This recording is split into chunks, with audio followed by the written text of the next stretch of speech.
বিজনীত বিকশিত ভাৰতজী ৰামজী বিল বাতিলৰ দাবীত প্ৰতিবাদ।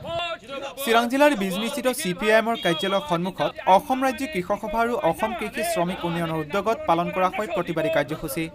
উল্লেখ্য যে চৰকাৰে বিকশিত ভাৰতজী ৰামজী বিল অনাৰ যি পৰিকল্পনা কৰিছে সেই বিলক বিৰোধিতা কৰি বিজনীত প্ৰতিবাদী কাৰ্যসূচী ৰূপায়ণ কৰে।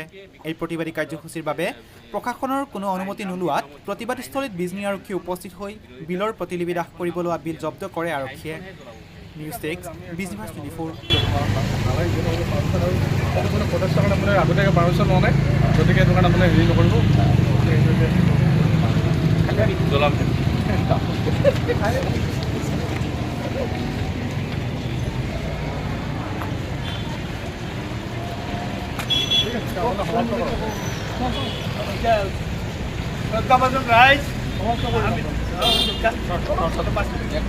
ভারত ইতিমধ্যে কেন্দ্রীয় সরকারের পার্লামেন্টত আমার দেশত প্রচলিত যি MGNREGA আইন তার পরিবর্তন করে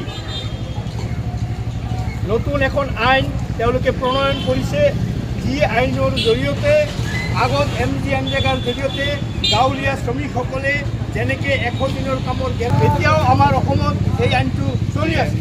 এই আইনৰ পৰিৱৰ্তন কৰি তেওঁলোকে বিকশিত ভাৰত কামৰ গেৰাণ্টিটো নাই। তেওঁলোকে কৈছে 125 দিন কাম দিব আৰু বছৰত যেতিয়া মানে গৰীব মানুহবিলাকে যি 100 দিনৰ কামৰ এটা গেৰাণ্টি আইন হিচাপে পাইছিল, আজি কেন্দ্ৰীয় চৰকাৰে তাক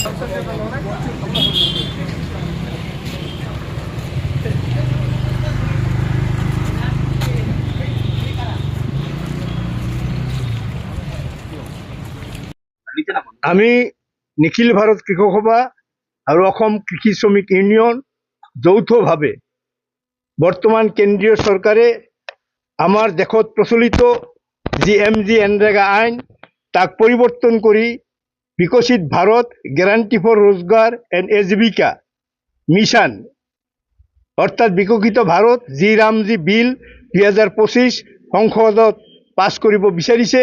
আমি এই দুয়োটা সংগঠনে কেন্দ্ৰীয় চৰকাৰৰ এই আইন নতুন আইন নাম পৰিৱৰ্তন কৰি নতুন আইন আনাৰ তীব্ৰ বিৰোধিতা কৰিছোঁ আৰু এই আইন অতি শীঘ্ৰে প্ৰত্যাহাৰ কৰাৰ কাৰণে আমি দাবী জনাইছোঁ। কাৰণ MGNREGA আইনৰ জৰিয়তে বছৰত 100 দিন কাম দিয়াৰ যি গেৰাণ্টি আছিল, এই গেৰাণ্টি এই আইনখনৰ জৰিয়তে তেওঁলোকে দিব বিচৰা নাই।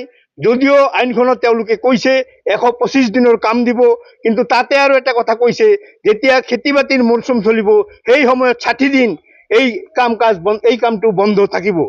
আৰু এই আইনৰ জৰিয়তে আমি যেটো লক্ষ্য কৰিছোঁ, যেতিয়া প্ৰয়োজন আছিল MGNREGA শ্ৰমিকৰ দৈনিক মজুৰি 600 টকা কৰা, সেই 600 টকা তেওঁলোকে নকৰিলে। আৰু আমি দাবী কৰিছিলোঁ যে 200 দিনৰ কামৰ গেৰাণ্টি দিব লাগে। আজি আমাৰ গাঁও অঞ্চলবিলাকত কৃষিৰ যি দুৰ্গতি হৈছে, গাঁও অঞ্চলত শ্ৰমিকৰ সংখ্যা ক্ৰমান্বয়ে বাঢ়ি গৈছে। গতিকে এই শ্ৰমিকসকলক নিয়মিত ৰোজগাৰ দিয়াৰ কাৰণে MGNREGA আইনকে শক্তিশালী কৰাৰ দাবী আমি উত্থাপন কৰিছোঁ আৰু নতুন বিল প্ৰত্যাহাৰ কৰাৰ দাবী আমি কৰিছোঁ।